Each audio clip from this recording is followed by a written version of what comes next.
bienvenue dans ce nouveau studio vlog qui commence par une partie très nature, jardin et balade. En ce vendredi 22 mars, j'ai eu envie absolument de profiter du soleil parce qu'il a fait un temps de fou aujourd'hui. Et qu'est-ce que ça fait du bien de profiter d'être dehors, de recharger ses batteries.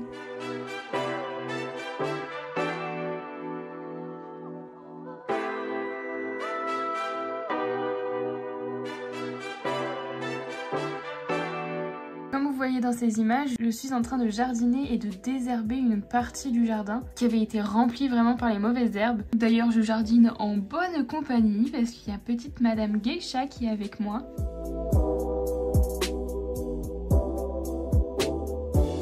À ce moment-là, je disais qu'il y avait une sorte d'insecte colibri qui faisait du surplace et que c'était incroyable de voir ça de si près. Et j'ai fait mes petites recherches et en fait c'est un papillon qui a une particularité qui fait qu'il ressemble à un colibri puisqu'il a un vol stationnaire. Donc on a l'impression qu'il est vraiment très stable et qu'il bouge pas d'un poil alors que ses ailes battent à une allure de fou. Et cet insecte s'appelle le Morosphinx. Donc je continue, je désherbe jusqu'à ce qu'à un moment je tombe sur un insecte des plus raffinés. Alors pareil, je préviens à l'avance, si vous aimez pas les gros plans sur les insectes, et ben passez à quelques secondes de plus dans la vidéo puisque je vais vous montrer un superbe hanneton qui est encore sous forme de larve ou de ver en fait, c'est un gros ver blanc. Et ça j'en ai trouvé énormément. Je suis pas la plus fan de ces insectes parce que je trouve ça vraiment pas beau, mais à la fois je leur veux pas de mal, alors du coup je les prends et je les déplace ailleurs pour pas les embêter.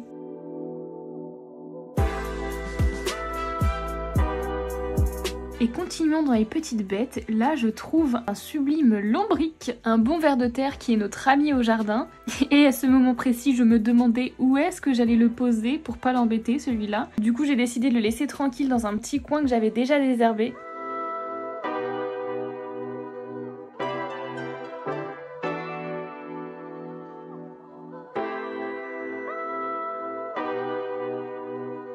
Et veuillez accueillir notre star nationale, Nounours, qui fait son entrée sur le plan, qui se demande exactement qu'est-ce que je fais, qui vient voir, telle une curieuse.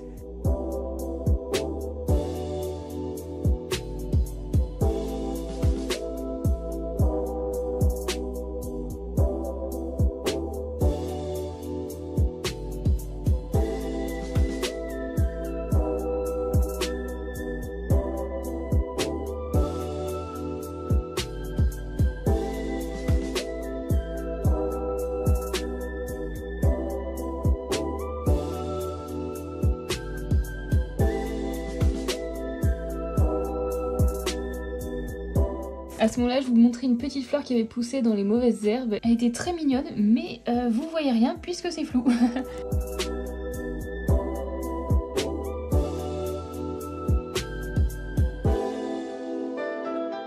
J'ai passé mon temps à enlever des racines et encore des racines. Je me demande même si je suis pas tombée sur des racines de thuya ou je sais pas quoi parce qu'il y en a qui étaient énormissimes et qui étaient absolument affreuses à retirer. D'ailleurs, il y en a que j'ai pas pu retirer, j'ai dû les couper parce qu'elles s'enfonçaient tellement loin.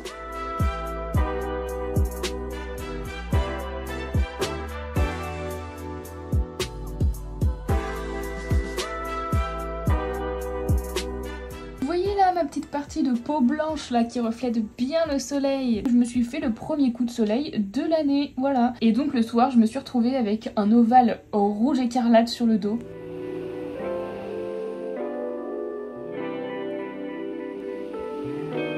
Et tada, voici le résultat. Maintenant qu'il n'y a plus de mauvaises herbes, c'est tout propre, il n'y a plus rien. Petit rappel de à quoi ressemblait cette partie du jardin. Et maintenant c'est tout clean, on va pouvoir replanter des choses, des fleurs, peut-être des tomates.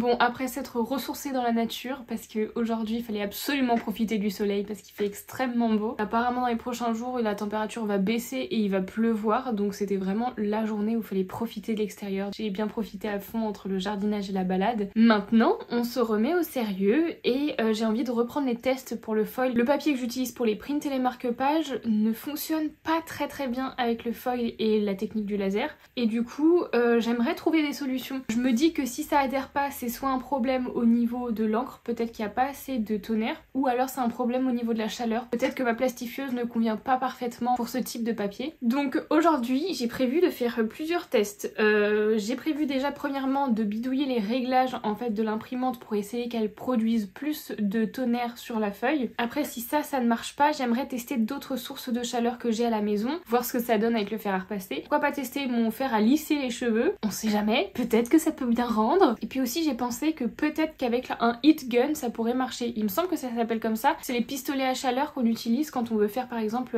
de l'embossage, de la poudre à embosser. Donc voilà, je vais m'y mettre maintenant.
Hello, aujourd'hui on est le samedi 23 mars et j'ai commencé la journée par faire énormément de recherches encore sur tout l'équipement que j'ai besoin pour faire du foil. C'est pas mal compliqué, déjà hier j'ai fait plein de tests parce que j'avais remarqué que sur un papier précis, et c'est un papier que je veux absolument que ça fonctionne dessus, et ben ça fonctionnait pas comme il faut et du coup j'essayais de bidouiller des trucs pour savoir quels paramètres je devais bouger pour que ça fonctionne en fait. Hier j'ai testé les paramètres d'impression pour faire en sorte qu'il y ait le plus de tonnerre possible sur la feuille et mes tests m'ont montré qu'effectivement ça marchait quand même beaucoup mieux avec ce paramètre là, mais malheureusement c'est pas encore ça. En fait on voit encore des petits points noirs de l'encre en dessous, on voit encore des trous en fait sur le foil. Ça veut dire que le foil n'adhère pas complètement à l'impression en dessous et ça peut être dû à cause de plein de paramètres différents. Donc je teste un petit peu tout ce que je peux et je sais que là ça peut être possiblement dû à la chaleur puisque j'utilise une plastifieuse que j'ai acheté pas très cher et qui fait tout à fait le job de plastifieuse, mais pour le foil peut-être que la température n'est pas assez forte. Pour régler ce problème j'ai acheté une nouvelle plastifieuse où on peut choisir tout simplement la température à laquelle on veut qu'elle fonctionne. C'était un achat qui était pas forcément prévu et ça me fait un peu mal au cœur parce que une plastifieuse comme ça coûte bien plus cher qu'une plastifieuse tout à fait normale où on peut pas régler la température. D'ailleurs le gap de prix entre les deux est pas mal élevé et du coup voilà, je suis pas très à l'aise parce qu'en fait pour ce projet là de foil je suis en train de dépenser énormément. J'ai un peu peur que ça soit pas forcément rentable mais à la fois je trouve ça juste magique et j'ai trop envie de faire ça. Comme je vous dis là ces derniers jours je suis obsédée par ça. Il y a un des paramètres aussi qui n'est pas la chaleur qui aurait pu aussi causer ce problème là, ça peut être juste tout simplement la qualité du foil qui est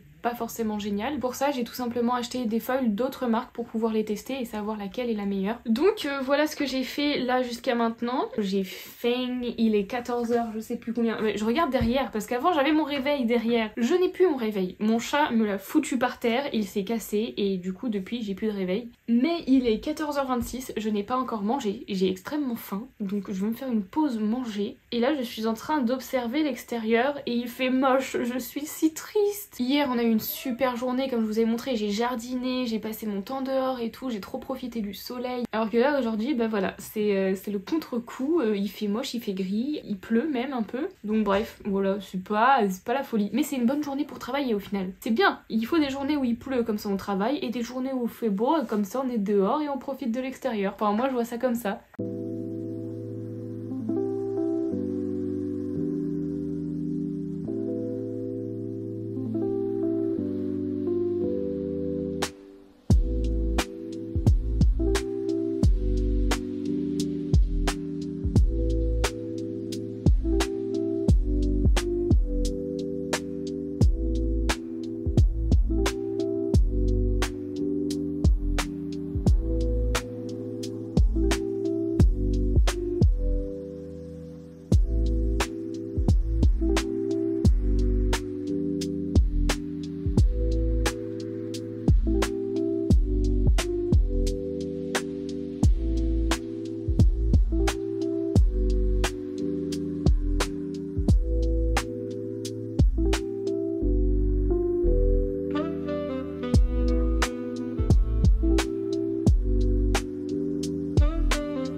Suncatcher et je suis contente parce qu'il me plaît vraiment beaucoup. Il est très beau ce papillon. Au début je partais sur une version comme celle-ci, sauf que je trouvais que le papillon était trop haut en fait sur le cercle et que ça faisait vraiment un espace ici trop large. J'ai décidé de rabaisser le papillon. Voilà, c'était déjà beaucoup mieux. Et après, c'est cette zone-là qui me posait problème. J'avais l'impression qu'il y avait un truc qui marchait pas. Je pense que c'était ces 3 étoiles alignées qui allaient pas en fait. J'ai monté celle-ci et j'ai rapetissé celle-ci. Et voilà ce que ça donne. Je préfère 1000 fois. Je trouve que ça respire plus et que c'est beaucoup plus élégant. Voilà, un Suncatcher de fait, je suis contente. Maintenant, il faut que je sache si je le veux en noir ou en blanc ou en d'autres couleurs. En tout cas, j'hésite principalement sur le noir et le blanc parce que j'ai envie de rester simple. J'ai déjà vu quand même pas mal de Suncatcher sur le marché d'Etsy qui était blanc et je trouvais ça beau parce que sur une fenêtre avec la transparence, le blanc ressort un peu et puis ça reste très élégant. Pour le noir, je vois déjà à peu près ce que ça rend, mais j'ai du mal à me l'imaginer sur ce papillon là parce que j'ai déjà utilisé le noir sur d'autres Suncatcher, mais pour celui-là, je sais pas, j'arrive pas à m'imaginer. Donc je pense que cette semaine, je vais essayer de faire des prototypes, d'envoyer ma forme à la silhouette, récupérer tout le dessin et le coller sur une feuille transparente et voir ce que ça rend. Et donc je pense faire ça en blanc et en noir pour pouvoir comparer les deux. Hello, aujourd'hui on est dimanche 24 mars et programme du jour, très simple, dessin, dessin, dessin, parce que là j'ai envie de mettre un gros coup de pied dans tous mes dessins qui stagnent un peu, qui sont longs à créer. Et puis aujourd'hui il n'y a pas de vidéo publiée sur YouTube parce qu'en fait, comme je vous le répète très souvent dernièrement dans mes vlogs, le montage prend un temps de fou et du coup en fait je me transforme limite en monteuse professionnelle et à force de faire que du montage, je n'ai plus rien à vous montrer. Je pense que c'est assez important que je prenne le temps de temps en temps de pas faire du montage, d'avancer sur mes autres projets parce que c'est quand même le but de base. Et comme ça, je peux vous faire du contenu à vous montrer un peu plus tard. Sinon, je passe mes semaines entières quasiment à faire que du montage et du coup, c'est juste pas possible. Donc je pense que le rythme que je prends est plutôt pas mal. J'essaye de minimum faire à peu près 3 vidéos YouTube par mois, ce qui me laisse des fois des trous. Donc voilà, maintenant c'est parti, let's go, dessin toute la journée.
J'ai reçu l'impression que j'avais faite pour le cadeau d'anniversaire de mon copain. Et du coup je vais vous montrer ça, je suis trop contente parce que ça rend trop bien. Tadadam!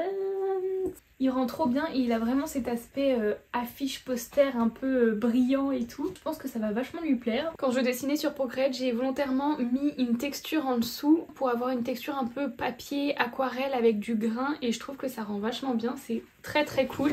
Donc ça c'est une bonne chose de faite et j'ai hâte de lui offrir parce que je pense qu'il va être trop content. Et maintenant on retourne sur le dessin. Je pense que je vais continuer à dessiner l'outro parce que je sens que je suis pas loin de la fin. Voilà, là j'ai attaqué le personnage donc ça va être un peu long quand même comme processus parce que c'est plein de détails. Je suis pas loin de la fin donc je vais continuer.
Voilà où j'en suis actuellement, je continuerai la suite probablement demain. Il me reste pas mal de détails à faire encore sur les mains. Il faut que je rajoute chaque ombre de chaque petit objet placé sur le bureau parce que le bureau ne fait pas encore assez bien intégrer. C'est parce qu'il y a des éléments, il n'y a pas d'ombre en fait dessus, donc ça fait un peu bizarre. Et après potentiellement je vais essayer de rajouter une ambiance un peu générale à l'image, donc faire ça vraiment à la dernière minute. Et puis je pense que après tout ça, ça sera bon quoi, et vous pourrez enfin le voir en fin de vidéo. J'ai hâte de changer.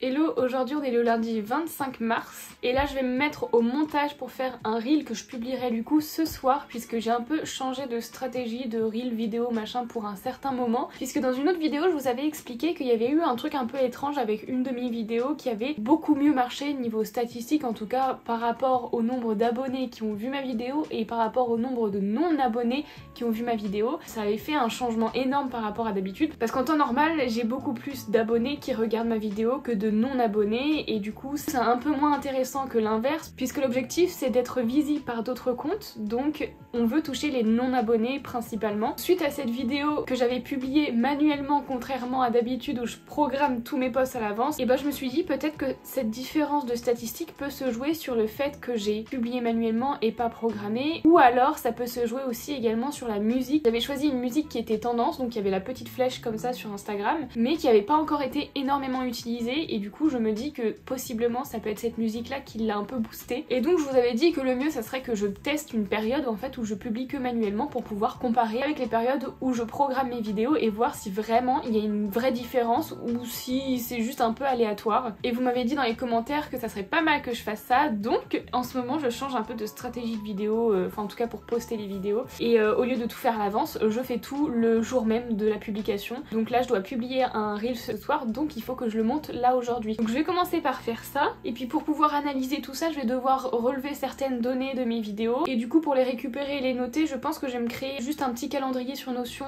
où je viens mettre tel jour j'ai fait cette vidéo et écrire dans la page de la vidéo les données que j'ai pu relever pour celle-ci. Comme ça me permettra de faire un suivi et d'avoir au même endroit toutes les infos dont j'ai besoin pour analyser à la fin de cette période de test. Je pense que je vais tester ça sur un long moment pour vraiment avoir du contenu. Je fais ça et après j'enchaîne sur toujours l'outro de la vidéo. Anywhere you go, give it all. Anywhere you say, anywhere.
Bon, j'ai terminé, je crois bien, mon illustration pour l'outro des vidéos. Sauf que je ne m'étais pas souvenu, mais je voulais faire une animation de base avec, parce que c'est le but, ça va dans une vidéo, donc autant que ça soit un peu animé, parce que c'est sympa. J'avais oublié. J'avais oublié, j'étais trop contente de finir cette illu, j'étais en mode ok c'est parti, je vais pouvoir la mettre dans mes petites vidéos et tout. Bah non, puisque l'étape la plus fastidieuse et compliquée n'est pas encore arrivée, voilà.